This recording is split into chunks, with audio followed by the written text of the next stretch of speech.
I'm interested in creating scenarios that are real world, that are open-ended, and that are ill-structured. The real world refers to instances where they are richly depicted, usually using video-based case studies, and what I'm interested in is depicting as close to reality outside of a particular setting as I possibly can. And that's in order to allow for people to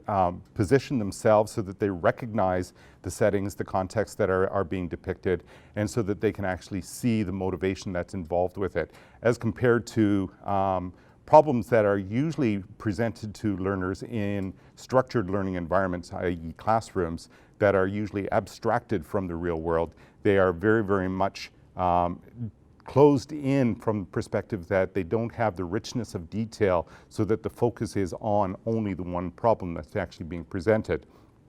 The open-endedness talks about the fact that for most problems in life, there is no one solution. There are a multiplicity of solutions that we can create as we're going. So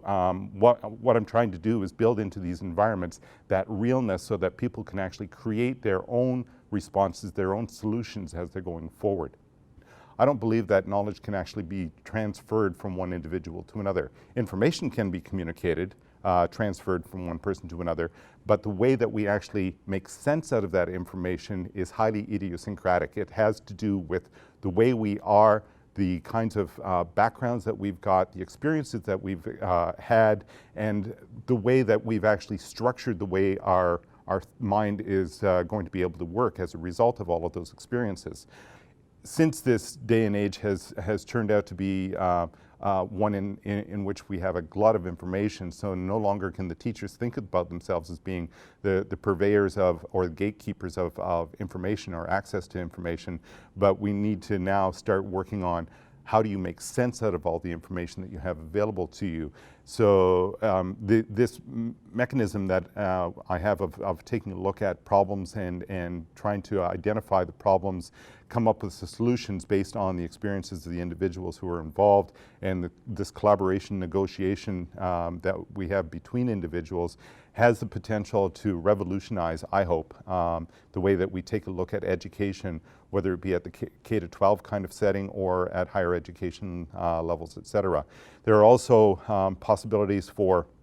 new means of professional learning or professional development,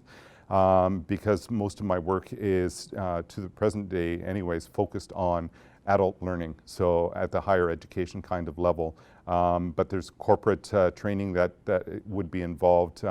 service organizations that need to take a look at how can we actually improve standards amongst individuals, and you do that, I believe, by encouraging discourse on particular topics and then structuring that discourse.